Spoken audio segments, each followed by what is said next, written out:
আসসালামু আলাইকুম প্রিয় দর্শক। প্রিয় মানুষকে পেতে আল্লাহর কাছে যেভাবে দোয়া করবেন আজকে সেটা নিয়ে আলোচনা করব। আল্লাহ তাআলা দোয়া কবুল করতে পছন্দ করেন। এরশাদ হয়েছে, তোমরা আমার কাছে দোয়া করো, আমি তোমাদের দোয়া কবুল করব। সূরা মুমিন 60। নিশ্চয় মহান আল্লাহ অত্যন্ত লাজুক ও দয়ালু। যখন কোনো বান্দা তার নিকট দুহাত উঠিয়ে দোয়া করে তিনি তার দুহাত শূন্য ফিরিয়ে দিতে লজ্জাবোধ করেন। তিরমিজি 3565। দোয়া কবুলের জন্য প্রাথমিকভাবে 3টি শর্ত মানতে হয়। শর্তগুলো হচ্ছে, প্রথমত গুনাহের কাজের জন্য দোয়া করা যাবে না। দ্বিতীয়, আত্মীয়তার সম্পর্ক ছিন্ন করার দোয়া করা যাবে না। তৃতীয়, দোয়ার ফল পেতে তাড়াহুড়া করা যাবে না। বুখারী 6340, মুসলিম 6829। শর্ত 3টি মানলে যে কোনো বিষয়ে দোয়া করার অবকাশ রয়েছে। এমনকি খুব ছোট বিষয়েও দোয়া করা যায়, তবে আদব মানা জরুরি। চিন্তা করতে হবে যার কাছে দোয়া করছেন তিনি কতটা প্রতাপশালী ও ক্ষমতাবান। তার কাছে তারই অপছন্দের বিষয় নিয়ে হাজির হলে আদবের বরখেলাপ তো হবে, দোয়াও কবুল না হওয়ার আশঙ্কা বেশি। তাই প্রিয় মানুষকে কামনা করার পরিবর্তে যোগ্য ও কল্যাণময় স্বামী স্ত্রী কামনা করে আল্লাহর কাছে দোয়া করার পরামর্শ দিয়ে থাকেন আলেমেরা।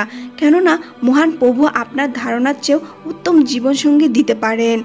আল্লাহ তাআলা বলেন, পক্ষান্তরে তোমাদের কাছে হয়তো কোনো বিষয় পছন্দসই নয়, অথচ তা তোমাদের জন্য কল্যাণকর, আর হয়তো বা কোনো বিষয় তোমাদের কাছে পছন্দনীয় অথচ তোমাদের জন্য অকল্যাণকর। বস্তুত আল্লাহই জানেন, তোমরা জানো না। সূরা বাকারা 216। এরপরও আলেমদের মতে নির্দিষ্ট কাউকে বিয়ে করতে এভাবে দোয়া করা যায়, হে আল্লাহ, যদি সে আমার জন্য কল্যাণকর হয় তাহলে তাকে আমার জন্য জীবনসঙ্গী হিসেবে কবুল করুন। প্রখ্যাত ইসলামী স্কলার আলেমেরা ইবনুল জাওজি রহমতুল্লাহ বলেন, আল্লাহ তাআলার কাছে কোনো কিছু নির্দিষ্ট করে চাওয়া থেকে বিরত থাকবে, তবে কোনো কিছু নির্দিষ্ট করে চাইলে কল্যাণের দোয়া যুক্ত থাকলে অসুবিধা নেই। কেননা অনেক সময় বহু পার্বিক কাঙ্ক্ষিত বস্তু অর্জন ভবিষ্যতে ক্ষতির কারণ হয়ে দাঁড়ায়। সাইদুল খাতির 352। উত্তম ও কল্যাণকর স্ত্রী পাওয়ার জন্য পবিত্র কুরআনে বর্ণিত মুসা আলাইহিস সালামের এই দোয়াটি পাঠ করা যায়। যে দোয়া পড়ার পর আল্লাহ তার জন্য থাকা খাওয়ার ব্যবস্থা করেছেন, পাশাপাশি উত্তম জীবনসঙ্গিনীও দান করেছেন। দোয়াটি হলো, রাব্বি ইন্নী লিমা আনজালতা ইলাইয়া মিন খাইরিল ফাকির। অর্থ, হে আমার পালনকর্তা, তুমি আমার প্রতি যে অনুগ্রহ পাঠাবে আমি তার মুখাপেক্ষী।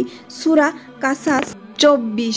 উত্তম জীবনসঙ্গিনী পেতে কোরআনে বর্ণিত আরও একটি দোয়া করা যায়, সেটি হলো, রাব্বানা হাবলানা মিন আজওয়াজিনা ওয়া যুররিয়াতিনা কুররাতা আউইনি ওয়াজআলনা লিল মুত্তাকিনা ইমামা।